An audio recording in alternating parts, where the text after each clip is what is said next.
রাঙামাটির কাপ্তায়ে জামায়াতে ইসলামী উপজেলা শাখার উদ্যোগে জুলাই বিপ্লবের শহীদ ও আহতদের স্মরণে আলোচনা সভা ও সংবর্ধনা অনুষ্ঠান অনুষ্ঠিত হয়েছে। বৃহস্পতিবার সন্ধ্যা ৭টায় কাপ্তাই উচ্চ বিদ্যালয়ের এক শ্রেণীকক্ষে এ অনুষ্ঠানের আয়োজন করা হয়। কাপ্তাই উপজেলা জামায়াতে ইসলামীর আমির হারুনুর রশিদের সভাপতিত্বে এবং অ্যাসিস্ট্যান্ট সেক্রেটারি নূর জামালের সঞ্চালনায় সভায় বক্তারা বলেন, যাদের আত্মত্যাগের বিনিময়ে এই দেশে গণ অভ্যুত্থান হয়েছিল তাদের জন্য রাষ্ট্রীয়ভাবে কোনো উদ্যোগ লক্ষ্য করা যায়নি। তবে আমিরে জামায়াতের নির্দেশে শহীদ পরিবারগুলোকে আর্থিক সহায়তা এবং আহতদের পুনর্বাসনের উদ্যোগ নেওয়া হয়েছে।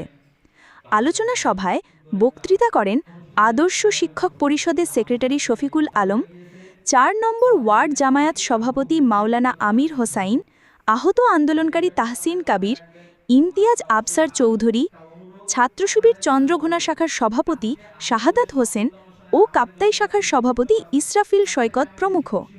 অনুষ্ঠানে সংবর্ধিত আহত আন্দোলনকারীরা হলেন বিএসপিআই কাপ্তাইয়ের শিক্ষার্থী তাহসিন কাবির, শরাফত আলম সাক্কি, ইমতিয়াজ আফসার চৌধুরী, মইনুল হাসান, প্রবণ চন্দ্রনাথ, তাহমিদুল ইসলাম, জাকির হোসেন জাহেদ, আব্দুল কাইয়ুম, আদিত্য তালুকদার, আনিসুর রহমান ও শোভন আচার্য।